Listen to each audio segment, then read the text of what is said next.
eu acho que dentro dessa novela toda, dessa agonia, a gente tem que olhar uma coisa. E aqui, ó, momento Tramontina. Muita gente fala que o Rogério está pressionado, e é verdade. Houve, segundo Jonas Stelman e outras fontes, uma reunião para avaliar o futuro do treinador. Tem alguns que discordam, que dizem que é o Jonas caindo de uma piscina bem grande, batendo com a barriga na água. Eu acho que é plausível, até porque eu conversei com algumas pessoas que me disseram que o clima não é o dos mais amenos. Há uma pressão por conta justamente dos resultados que não são os resultados que se espera dentro do que se traz. Ano passado, quando o Renato Paiva estava no comando do Bahia, enquanto eu ainda estava fora do hospital, eu defendi Renato Paiva com unhas e dentes. E eu era o defensor de Renato Paiva até a hora que Renato Paiva torrou a minha paciência, eu numa cama de hospital, chorando em depressão, porque o Bahia empatou com o Vasco, que era um time horroroso à sua época. Horrível. E foi um dos 5 jogos que eu perdi ano passado, e o jogo que mais me doeu, porque eu ouvi com a narração de um dos meninos da Metrópole, não lembro quem foi que narrou, e eu ouvi os comentários do comentarista e a reação de Marinho Júnior, e eu dizia, o Bahia não pode, de maneira nenhuma, perder para o time do Vasco. Mas o Bahia empatou 1-1, gol de Verrete de pênalti. Eu não vou esquecer isso nunca. E eu fiz um vídeo do hospital pedindo, pelo amor de Deus, Paiva, saia do Bahia. E Paiva saiu do Bahia. E até os meninos brincaram, dizendo assim, você pediu e o cara saiu, porra, essa. Eu falei, acontece. Não aguentou o Rojão, graças a Deus. Mas eu quero trazer... Não tenho saudades. Para os amigos e para o chat, dados do próprio SofaScore. Tá?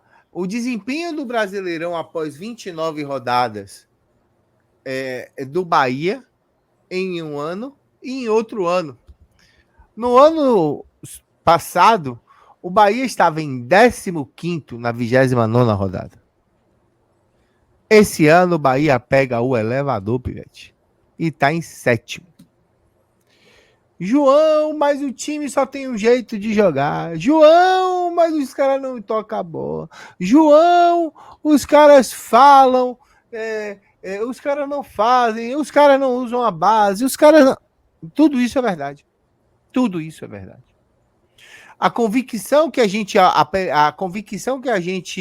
renomeou de teimosia de Rogério Ceni nos levou a um lugar onde a gente jamais sonhou estar. Eu acho que nem o mais otimista torcedor do Bahia ia imaginar o Bahia em 2024, depois de 29 rodadas, em 7º, no flerte, por assim dizer, com o G6. No flerte. Muito perto. Ano passado, eu e Antônio Jacques chorávamos pitangas a cada jogo que se passava na Fonte Nova, e onde nós estávamos em 15º, e quando terminou o campeonato, a gente vibrou com esse 15º. Eu encontrei até o próprio Rogério e conversei com ele e disse assim, muito obrigado porque você me salvou. Ele, calma que ano que vem, as coisas vão dar uma tranquilizada. Uma evoluída, né? E realmente deram, né, João? A gente não pode... Cara, Jacques e Yuri e chat, a gente não pode dizer que o Bahia de 2024 é pior do que o Bahia de 2023. É utopia. A gente não pode dizer, e aí eu tô falando com os números que eles são frios e calculistas, que o desempenho do time de Ceni é pior do que o desempenho do time do ano passado. De jeito nenhum. Não tem como. A gente... Eu não sou fora Ceni. Eu tenho meus problemas... Eu tive meus problemas da interlocução, que não era bem aceita. Afinal de contas, ele vai olhar para mim e dizer, quem é esse velho careca que está me perguntando as coisas? Que está me pressionando? Quem ele pensa que é? Na cabeça de um multicampeão, deve se pensar assim. Eu acredito, não tenho certeza. Mas assim, a gente espera muito mais de quem pode dar mais. Eu volto e meia converso com o Jax, a gente tem longas conversas, e geralmente as conversas elas terminam de assim: acredite mais em si mesmo, você pode. Você pode. Eu falo isso porque você pode. E ele olha para mim: você faz isso e isso errado. Acredite em si mesmo porque você pode. Eu falei: eu posso nada. Peraí, pô, você chegou até aqui sozinho. Olha o quanto você fez. E aí eu olho para trás e falo: porra, entre trancos e barrancos estamos aqui. Entre trancos e barrancos, o time de Ceni está em 7º. Há muito espaço para melhorar. E atenção, Bahia, Ceni, assessoria, jogadores, torcedores, haters, fãs, adoradores, corneteiros. Nosso hino começa com a corneta. Todos nós jogamos juntos. E há espaço para melhorar. Se o nosso treinador abrir o olho e olhar para trás e ver o que ele conquistou, que a fã se livrou do rebaixamento, não é uma conquista. Eu sou grande. Alto lá. Você pegou um time em frangalhos que não tinha esperança e salvou do rebaixamento. Você pegou um time em frangalhos, ganhou peças, montou um esquema de jogo, mas a sua principal característica você abandonou. Qual é? A inventividade. Muda. Tenha medo não. 12 dias para trabalhar, muda. Tenha medo não. Eu fiquei pensando muito sobre isso daí, esse ponto que você está tocando aí agora, João. Esse ponto da inventividade, né? Não fale sobre ele. Pois é. E, assim, depois de ver muitas análises, talvez muitas opiniões diversas sobre o próprio Rogério, o momento atual do Bahia e tal, me veio na cabeça, assim, que, analisando mais friamente, menos emoção do que estava esse fim de semana todo, foi baixando, né, o ódio do jogo do Flamengo, e aí me veio assim na cabeça que eu percebi que ano passado o Rogério chegou, pegou um planejamento que não era dele, um time que ele não pediu a contratação, ele teve simplesmente que adotar aquele time e com aquilo que ele tinha, extrair o melhor possível, fazer um grande macarrão com tudo dentro ali para matar a fome e não deixar o Bahia cair para a Série B. E isso exige essa característica, né, de adaptabilidade, de inventividade, de você ser criativo, né, tirar o leite de pedra, como se diz no ditado, né. Então acho que ele foi meio que obrigado a ser assim ano passado.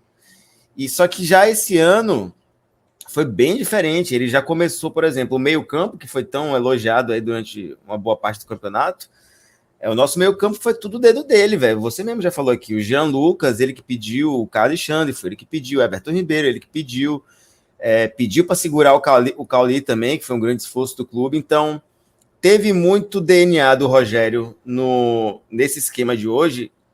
E eu acho que é por ter tanto esse DNA dele, que ele é tão apegado a esse time, ele ficou tão teimoso, tão inflexível e irredutível, né? Tipo, não, é meu projeto, não sei o quê, o time que foi co-líder do campeonato, que ganhou de Botafogo, que ganhou não sei quem. E então eu sinto, acho que ele ficou meio preso a talvez uma questão egóica, assim, né? Ficou apegado à própria criação dele, né? O futebol, o projeto que ele quis implementar e que deu muito certo durante um momento, só que agora parece que já não está dando mais, né?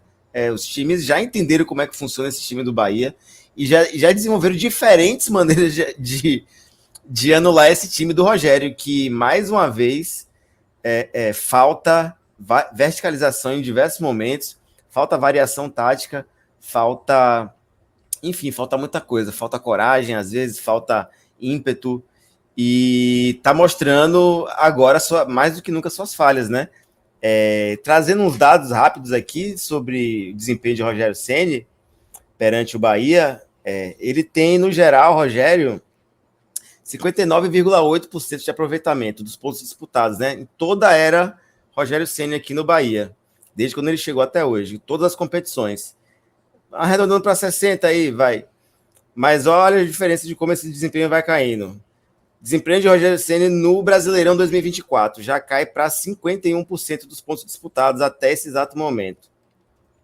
E aí, isso aqui que eu acho que o grupo City talvez esteja vendo, e na prancheta, isso aqui pode chamar a atenção. O desempenho do Bahia no segundo semestre, no segundo turno do Brasileirão 2024, é de apenas 46,7%. Então, a gente foi de 60 no total para 51 nesse ano no Brasileirão, para 46,7 no segundo turno. Ou seja, os números estão falando. Pode seguir, Yuri. Os números estão falando para a gente aqui que há um decréscimo no desempenho do Bahia. Nitidamente, se colocar isso aqui num gráfico, a gente vai ver o negócio caindo. Então, considerando que, eu não sei se é verdade, se Ceni está com a corda no pescoço, não sei se o Grupo City realmente está reunido, como o Jonas Thelma trouxe, para discutir a possibilidade dele sair no futuro breve, mas é algo para ficar atento, porque até eu defendi muito o Rogério Ceni desde o início aqui, em diversos veículos, e quem me conhece sabe, eu sempre fui, não, calma, da turma do deixa disso, né, vamos lá, passa aqui, mas veja bem, aconteceu isso, aconteceu aquilo e tal, mas até eu já sinto que, assim como a Clara Albuquerque, acho que no mesmo momento assim, é tipo, pô, Rogério, agora tá ficando difícil te defender, cara, porque analisando a situação friamente, não tem como dizer, os números não mentem, velho, o desempenho do Bahia está caindo, e numa velocidade assustadora, assim, né, para um clube que investiu tanto esse ano, e com tanta estrutura por trás, né? Jaques, o que é que você acha? Eu tenho alguns pontos para falar da fala de Yuri, mas eu quero ouvir Jaques primeiro. Primeiro, eu concordo com muito do que Yuri falou, tá? Mas eu acho que, é o que eu digo sempre, eu acho que cada um tem que lidar com suas próprias expectativas, né? Eu acho que dentro do clube, terminar em 7º lugar vai ser um grande feito. Independente do que eu disser, do que o João disser, do que o Yuri disser aqui, do que vocês ficarem falando nos comentários. Terminar em 7º lugar, entre os 10 primeiros do campeonato, e conseguir uma Sul-Americana para um time que ano passado, para mim, cai no campo, porque quando você chega na última rodada e depende do resultado dos outros, você caiu. Você tá sendo salvo pelos outros. Eu não acho que a gente foi salvo pelo Fortaleza, tá? Eu acho que a gente foi salvo por Messias e por João Paulo, que fizeram aquela pataquada lá. Porque se o Santos consegue completar aquele ataque, era gol. Mas enfim, o Bahia infelizmente decepciona, porque a gente podia estar mais em cima na tabela. E são dois fatores que eu acho que a gente sempre vai dizer, independente se o Bahia chegar na Libertadores ou não, que são Cuiabá e Corinthians em casa. Cuiabá e Corinthians em casa são os dois jogos que podiam ter mudado a nossa história. Né? E o Internacional que a gente cede o empate. Eu coloco mais dois. Inter e Atlético de Goiás, pelo amor de Deus. O Inter são 4, são 12 pontos. A gente quase perde do Atlético ainda. No último lance empatou. Diga-se de passagem. Eu não sou masoquista, não, Nixon. É porque vocês não me entendem, cara. Eu sou de uma geração... Eu não vou xingar ninguém, não, João. Fique tranquilo. Não é isso, não. É porque tá... E aí você adiante e depois a gente conversa com eles. Não. É porque faz parte do pensamento. Faz parte. Senão eu não ia nem interromper meu pensamento para poder responder aqui. Faz parte do raciocínio. O Bahia hoje estando em 7º lugar. Está brigando por uma Libertadores. É bom, cara. É uma colocação boa, claro, não é a melhor possível, como eu disse. Corinthians, Cuiabá, Internacional, são jogos que poderiam ter dado a gente uma condição de estar brigando com Fortaleza hoje, por exemplo. Eu acho que no inconsciente de alguns torcedores tem um incômodo pelo Fortaleza estar na frente. Porque os times que eu vejo à frente do Bahia hoje são os times que normalmente já ficariam. A exceção é o Fortaleza, entendeu? Então talvez por ver o Fortaleza com menos recursos lá em cima... Menos recursos, entre aspas. Depois eu vou ter essa conversa, mas não é para agora não, é para um outro dia. Mas eu acho que isso incomoda um pouco e o torcedor meio que perde um pouco da noção. Eu entendo completamente as broncas com o Rogério Ceni. O Rogério Ceni é teimoso, o Rogério Ceni, eu acho que ele já deu tudo que tinha para dar, ele não consegue tirar mais nada desse time, tá? É teimoso demais o professor Pardal, né? Isso eu concordo com vocês. O investimento que foi feito ainda tem muita lacuna no elenco, realmente. A gente não tem um centroavante, a gente não tem um reserva para Cauli. Rogério Ceni olha pro banco no segundo tempo e veio de opção no meio de campo Iago, Felipe e Rezende, com todo o respeito do mundo, mas se você investir 200 milhões era para você ter pelo menos mais uns 2 jogadores de qualidade, tá? Concordo demais. Esses erros aí foram crassos, A gente não vai fechar o olho pra isso, a gente não vai fechar o olho pra o Rogério Ceni estar fazendo burrices mesmo, tá? Está Não, mas ó, no esquema calma que não aí, dá certo. calma aí, Jax. Isso aí também não pode ser tudo em cima de Rogério nessa parte daí, porque isso aí, inclusive, é mais culpa do grupo City Santoro do que de Ceni.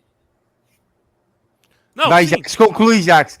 Porque eu preciso fechar isso, pelo amor de Deus. Vai, Jax. Não, é porque eu ia falar um negócio, agora eu meio que me perdi no meu pensamento aqui. Mas o que é que eu queria dizer, basicamente?